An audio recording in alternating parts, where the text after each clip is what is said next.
लगा रहता था और कुछ खा भी लेता था। पर एक ऊंट ऐसा था कि वो पीठ पे जब मार रहता था तो कुछ भी नहीं खाता था। तो जो खाते जा रहा था उस ऊंट ने उससे कहा, भैया कुछ चलते चलते खाते चलो। तो वो नहीं खाने वाला ऊंट बोला कि मैं नहीं खाऊं, मैं तो फुर्सत से खाऊंगा, जब टाइम मिलेगा पूरे सब काम से फ्री हो जाऊंगा। मेरी पीठ पे बोझा है और मैं कैसे खाऊं?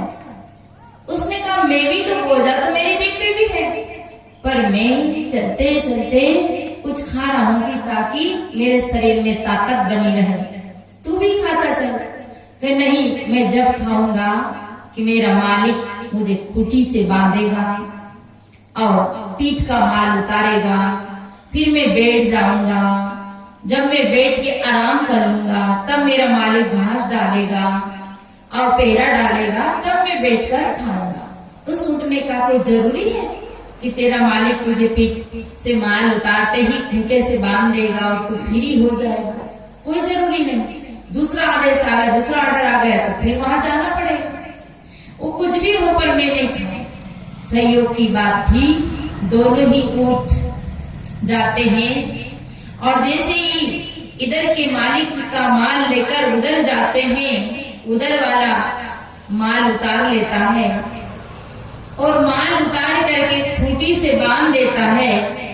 और खूंटी से बांधने के पश्चात वो घास लेने जाता है, उसके पहले फोन आता है कि साहब माल अब रेगिस्तान में चाहिए, मारवाड़ में चाहिए, वहां से 80 किलोमीटर दूर जाना है और जितनी जल्दी माल भेजा जाए उतनी जल्दी भेज दिया जाए। ऊंटों को घास तो नहीं डाला और रस्सी खोल करके माल लाद करके हाँक दिया और वो ऊंट दोनों ही चले जा रहे। रेतीली भूमि, न झाड़ न झाकड़, पश्चाताप करते हुए चले जा रहे। भूखे हैं, आंखों से आंसू बह रहा है। अब वो दूसरा ऊंट कहता है, मेरे मित्र तू मेरी बात मान लेता और कुछ खा लेता तो तेरे शरीर में ताकत रहती। इन मालिकों का कोई भरोसा नहीं और अब तुझे कहाँ भोजन मिलेगा, कहाँ पाला पत्ती मिलेगा। वो एक ऊंट रोता जा रहा है भूखा और पीठ पे माल लगा है, पश्चाताप करता जा रहा है। ऐसे ही और जिनने कुछ खा लिया उसे थोड़ी ताकत थी। सज्जनों, यह एक कहानी है, यही हमारे जीवन की व्यथा है। फुर्सत से होंगे जब भजन करेंगे, फुर्सत में होंगे जब सत्संग करवाएंगे, सब काम से फ्री हो जाएंगे, रविवार आएगा, छुट्टी मिलेगी। हमारे कौशल भाई कहते हैं साहब जी शनिवार रविवार देख लेना। और छत्तीसगढ़ में अधिकतर आते हैं तो कार्यक्रम सत्संग की जब मांग होती है तो पहले ये कहते हैं कि हमारे यहाँ का कार्यक्रम शनिवार रविवार देख लेना। अब बताओ, शनिवार रविवार ना आवे, हम बीमार हो जाए तो अस्पताल जाना पड़े नहीं पड़े? बताओ, शनिवार रविवार ना हो और कोई दिक्कत खड़ी हो जाए तो सब काम करना ही पड़ता है। पर अच्छे काम को हम छुट्टी के दिन करना चाहते हैं और फुर्सत से करना चाहते हैं। बाकी सारे काम के लिए फुर्सत है पर कल्याण के काम के लिए आदमी को फुर्सत नहीं है। इसी को जीव फिर बाद में पश्चाताप करता है, अब करूं नहीं, फिर करूंगी, फिर करूंगा, नहीं अभी टाइम नहीं है। अरे गुरु जी के पास फिर जाएंगे, सत्संग फिर करवा लेंगे, जान दो ना अभी तो काम है। ये गर्मी आ गई तो कोई ठंडी आ गई, नहीं शादियां चल रही, मतलब मन के अनेक बहाने होते हैं। इसी डगमग में हम समय को खो देते हैं और फिर हमारे हाथ में पश्चाताप रहता है। जैसे वो ऊंट पश्चाताप करता जा रहा कि काश में कुछ चलते चलते खा लेता। तो ये मानव जीवन में कुछ चलते चलते कर लो, फुर्सत कभी नहीं मिलेगी और बोझा से फ्री कभी नहीं होएंगे। क्योंकि आज अगर बोझा से फ्री हो जाते तो आज जितने लोग संसार छोड़ के गए वो यहीं बैठकर आराम से भोजन कर पाते। जिसकी पुण्यतिथि, जिसकी वर्षी मना रहे हैं, जिनके नाम से सत्संग करवा रहे हैं, क्योंकि वो भी सब फुर्सत में बैठकर यहाँ सत्संग सुनते। इसलिए सोचना नहीं है, उस जिस काम को करना उसको जल्दी कर लेना चाहिए। आइए भजन सुने।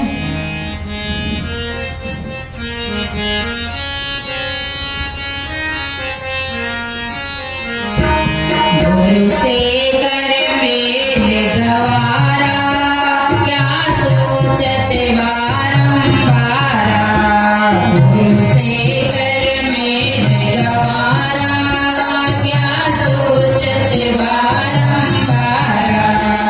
गुरु से कर मेल गवारा, क्या सोचत बारंबारा। क्या सोचत बारंबारा, क्या सोचत बारंबारा। क्या सोचत बारंबारा, क्या सोचत बारंबारा। गुरु से कर मेल गवारा, क्या सोचत बारंबारा। गुरु से कर मेल गवारा, क्या सोचत बारंबारा। गुरु से कर मेल गवारा, क्या सोचत बारंबारा। गुरु से कर मेल गवारा, क्या सोचत बारंबारा।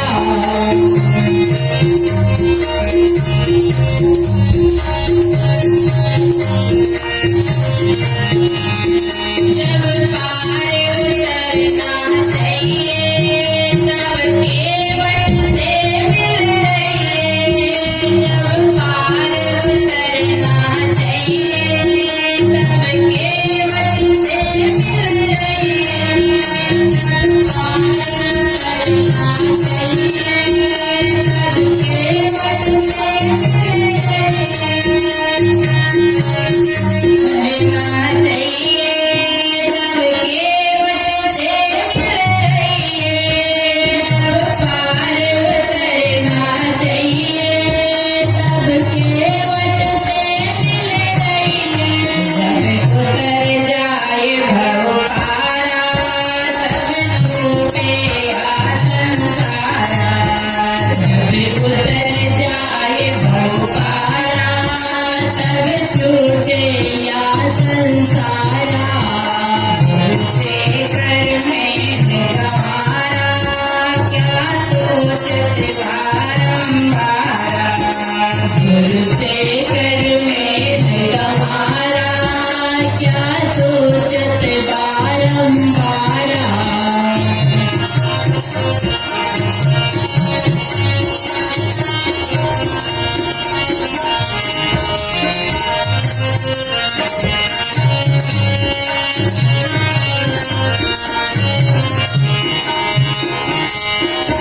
जब दर्शन को दिल चाहिए, तब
में गवारा, क्या सोचते हारा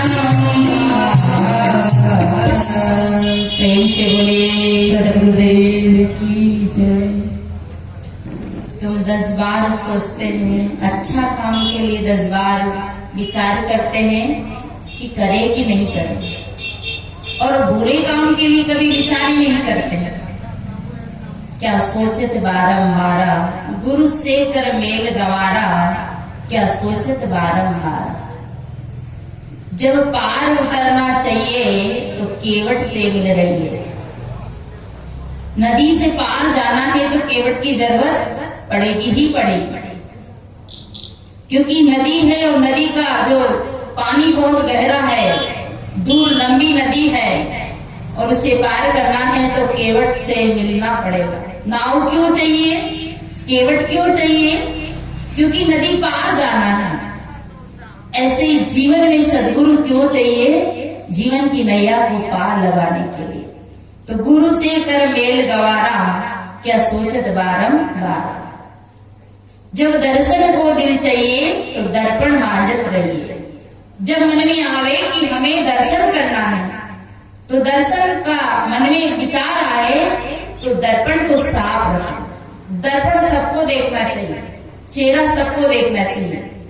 कुरूप को भी चेहरा देखना चाहिए और स्वरूप को भी चेहरा देखना चाहिए। कुरूप को चेहरा क्यों देखना चाहिए? स्वरूप को चेहरा इसलिए देखना चाहिए, जिनके सुंदर चेहरा है उसे चेहरा इसलिए देखना चाहिए कि जितना सुंदर मेरा चेहरा है, मेरा मुंह जितना सुंदर है, मेरा चेहरा जितना गोरा है, उतना सुंदर, जितना सुंदर चेहरा सुंदर है, उतना सुंदर मेरा मन है कि नहीं, मेरा विचार है कि नहीं, मेरा भाव है कि नहीं। इसलिए सुंदर चेहरे वाले को भी दर्पण में देखना चाहिए। पर हम दर्पण में क्यों देखते हैं? हम तो दर्पण में देखते हैं पाउडर लगाने के लिए, क्रीम लगाने के लिए, लिपस्टिक लगाने के लिए, जब दर्पण देखते हैं। पर दर्पण स्वरूप को भी देखना चाहिए। कुरूप को क्यों देखना चाहिए? कुरूप को यूं देखना चाहिए कि मेरा जितना कुरूप है, बेकार रूप है, ऐसा मेरा मन भी कुरूप तो नहीं है, मेरे विचार तो कुरूप नहीं है, मेरे भाव तो कुरूप नहीं है। इसलिए दोनों को दर्पण में देखना चाहिए। दर्पण में लागी काई तो दरस कहां से पाई। दर्पण में अगर काई लग जाए तो दर्पण में अपना चेहरा नहीं दिखता, और मन में अगर काई लग जाए, मन में अगर विकार आ जाए तो भी हमारा असली चेहरा हमको, क्योंकि काम आता है तो हम कामी दिखते हैं, लोभ आता है तो हम लोभी दिखते हैं, मोह आता है तो हम मोही दिखते हैं, राग आता है तो हम रागी दिखते हैं। पर हम ना रागी है, ना मोही है, ना कामी है। हम इन काम, मोह और लोभ से परे शुद्ध आत्म स्वरूप है, शुद्ध आत्म राम है, सत साहिब है। और उस चेहरे को हम नहीं देख पाते हैं, हम बाहर का चेहरा देख के ही रीझ जाते हैं। स्त्री पुरुष का चेहरा देखकर रीझती है, पुरुष स्त्री का चेहरा देख के रीझते हैं, और जीवन को नरक में डाल देते हैं। इसलिए चेहरा नहीं देखना है, चरित्र देखना है। चेहरा नहीं देखना है, स्वभाव देखना है, गुण देखना है। तो दर्पण, जब हमारा मन चेहरा देखने का हो तो दर्पण को साफ रखो। आत्म चेहरा देखना है, अपने स्वरूप देखना है, तो पहले मन की सफाई, विकारों की सफाई, गंदी आदत की सफाई हो, तब हमारा आत्मरूपी चेहरा दिख सकता है। जब गढ़ बीच बाजी बधाई देख तमाशा जाई, जब गढ़ बीच होत सकेला तब हंसा चला अकेला। जब गढ़ के बीच में बधाई बजती है तो तमाशा देखने जाते हैं, सब इकट्ठे हो जाते हैं। ऐसे ये शरीर रूपी गढ़ है, इसमें नस नाड़ियां बजने लग जाती है, खोपड़ी बजने लग जाती है, तो सब परिवार के लोग, फैमिली के लोग इकट्ठे हो जाते हैं। और हमारे जिनका शरीर छूटता वो कहता मोर बेटा को बुलाओ, मेरी बेटी को बुलाओ, मेरे पोता को बुलाओ। और जहां बुलाने की बात आती है तो हमारी जो जीव आत्मा है वो संसार में अटक जाती है। इसे कहा है कि आया है सो जाएगा राजा रंग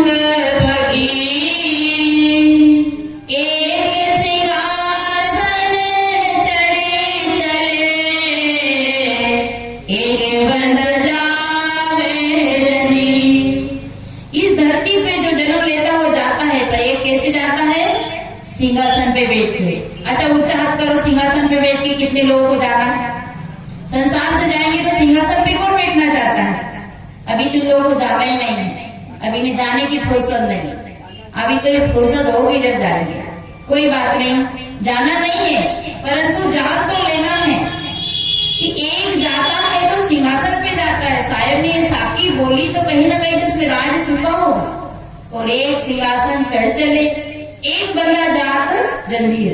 एक गुड़िया माँ का शरीर छूट रहा था तो वो मतलब बेहोश हो गई थी, होश में नहीं थी और चिल्ला रही थी, एक करके हाथ से इशारा दे रही थी। घर वाले ने कहा कि जरूर कहीं ना कहीं धन गड़ा रह गया, इसलिए अम्मा आवाज कर रही। पर अम्मा बोलो, कुछ तो बताओ अम्मा, कुछ तो बताओ। पर अम्मा कुछ बता नहीं पा रही थी, मुंह से आवाज कर रही थी, हाथ हिला रही थी।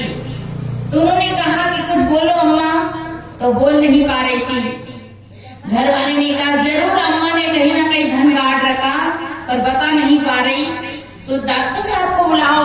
डॉक्टर अगर से बुला दे तो अच्छी बात है, कुछ बता देगी।